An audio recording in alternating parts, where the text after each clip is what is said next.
Hi Sagittarius! Welcome and this is your reading. Love reading tayo ngayon Sagittarius. Be open-minded po, hindi po halos lahat makaka-resonate kaya piliin nyo na lamang. And thank you nga po pala sa mga nag-subscribe, lalo na po sa mga bumabalik. Marami pong salamat. Excuse me. Start na ako. Give me the message for Sagittarius. Sino yung parating sa buhay mo? Give me the message for Sagittarius. Meron ka ditong 5 of Wands and 10 of Pentacles. Give me the message for Sagittarius. Meron ka ditong Ace of Pentacles and Knight of Swords. Give me the message for Sagittarius. The Magician. Give me the message for Sagittarius. Meron dito Queen of Pentacles reverse, the Tower, and Knight of Cups. Nafe-feel ko dito, no? Meron ka ditong parating na may pagkaromantiko. Okay? Meron ditong proposal sa iba. Meron kayong marireceive na proposal. Kumbaga itong taong ito ay sinusunod yung kanyang puso patungo sa'yo. Okay? Nafe-feel ko dito, no? Meron ditong biglaang pagbabago. Or pwede rin sabihin na biglang pagbabagong parating sa'yo, okay? Kasi nakikita ko dito sa tower, kumbaga, inalis ka dito eh. Kung meron ka man ditong, yung iba ha, kung meron kayo dito na past, okay? Kumbaga, nakita ko dito yung conflict na nangyari dito sa 5 of Wands, then sinabayan pa ng tower. So, ibig sabihin, ano, itong tao na ito, meron ditong susuko o kumbaga ibababa niya na yung pride dito. Kumbaga dito sa 5 of Wands, kung meron ka man ditong kadiling na kaaway kayo or pwede rin sabihin na nagkatampuhan, mataas ang pride nito, ganon. Nafe-feel ko dito yung pagbaba ng pride ng tao na ito. Kumbaga no, dito sa the tower. Maybe itong tao na ito nagkaroon ng realization, kumbaga hindi niya kinaya yung pangyayari sa inyong dalawa, okay? Meron ditong hihingi ng tawad. Then dito, no, sa Queen of Pentacles, meron kasi rin ako nakikita dito new na parating sa iba, okay? New and past, okay? Then nakikita ko dito, meron ditong magsiselo sa'yo. Kasi nakikita ka ng tao nito na malaking pagbabago or pwede rin sabihin na nagiging kang abundance, okay? Kumbaga, kahit wala siya sa piling mo dito, no? Kasi meron ditong conflict or away or pwede rin sabihin nagkaroon kayo ng separation. Nagiging kang abundance para sa iyong sarili. Kumbaga, maalwan sa iyong buhay. Binibless ka. Ayan. Dito sa Ace of Pentacles. Dahil doon, ano, meron ditong inggit or selos na nadarama ng itong tao na ito. Meron ka ditong person na Aries, Leo, Sagittarius.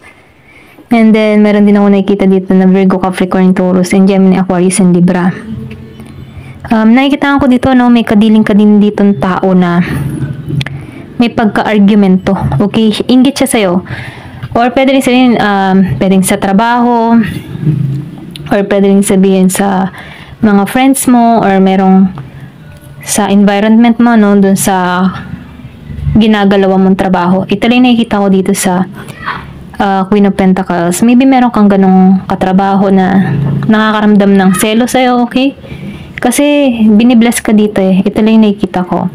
Pero ganun pa man, ano, kahit meron mga tao dito or kung meron ka man ditong person na hindi makalapit sa'yo, no, nagsiselo siya kasi nakukuha mo yung gusto mo. May mga bagong dumarating sa'yo, okay? Or pwede rin sabihin na, no, iniisip ng tao na ito na meron ka na. Kaya hindi ka dito nakikipag-usap dito sa 5 of Wands. May away eh, may gulo. Dahil dito, no, nakikitaan ko dito, meron ditong pagbabagong nagaganap sa'yo.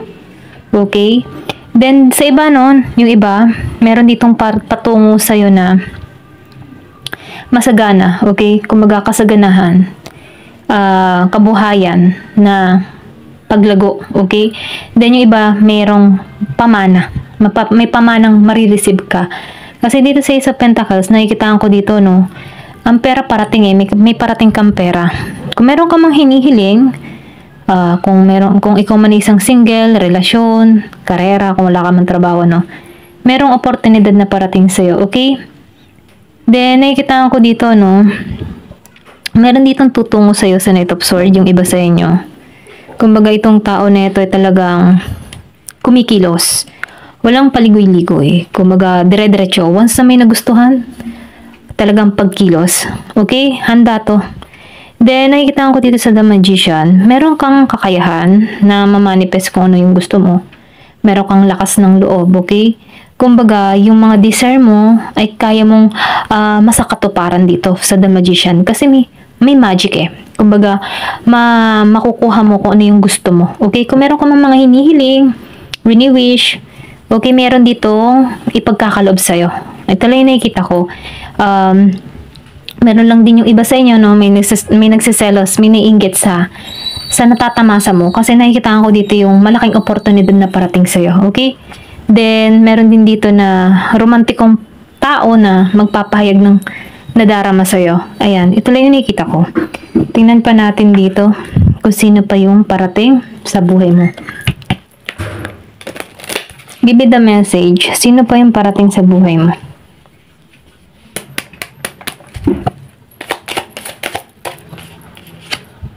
Okay, wow. Meron talaga magpapahayag ng nararamdaman sa'yo, okay? Confirmation dito sa Knight of Cups. Meron ditong magbibigay ng attention, kumbaga liligawan ka, susuyuin ka, may balak din tong i-date ka, okay? May pinanganak ng 9, 5, 10, 16. Ayan, ito lang nakikita ko at 1. Cloud.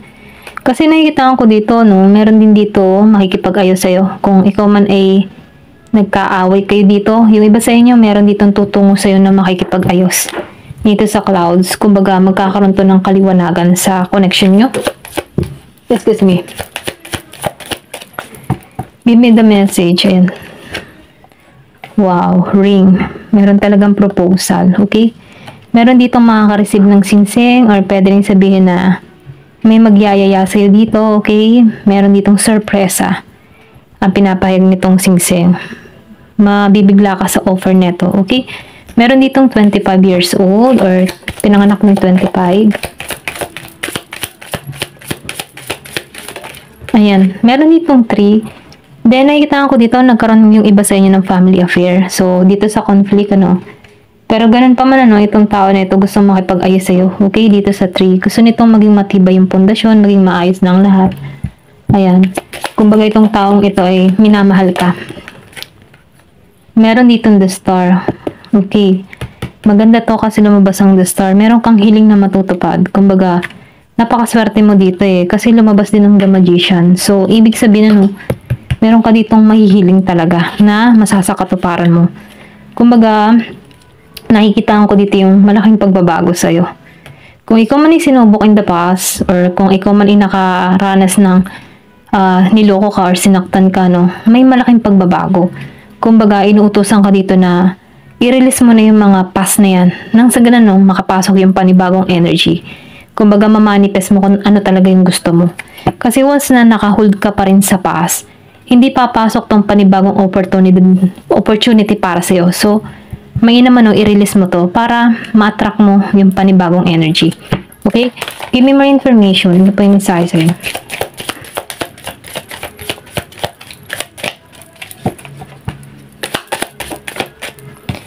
So, meron ditong Year of the Dog. Then, nafe-feel ko din dito sa dog, ano, meron ka ditong tapat. Tapat na tao na patungo sa'yo or pwedeng sabihin, ito yung patungo sa'yo, isang tapat na tao. Ayan. Meron 18, 16. Pinanganak.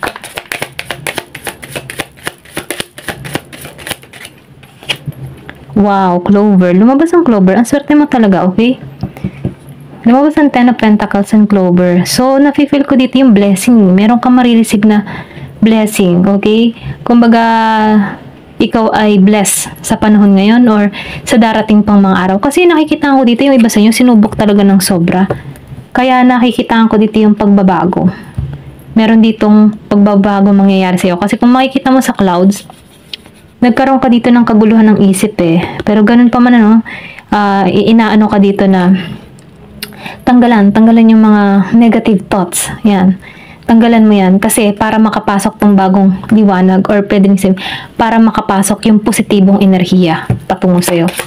Ayan, give me more information. So, lumabas tong ship. So, nakikita ko dito yung iba sa inyo may travel or pwede rin sabihin na may travel na patungo sa'yo. Kung ikaw man ay may kadiling dito na manlalakbay, ito yung patungo sa'yo. May pagkasiman to, okay? Or pwede rin sabihin na mahilig siya mag-travel, ganon. Kung baga, kung saan bansa siya nakakapunta, ito yung patungo sa'yo. Yung iba sa inyo ha, meron ditong need ng travel para masilayan ka. Okay?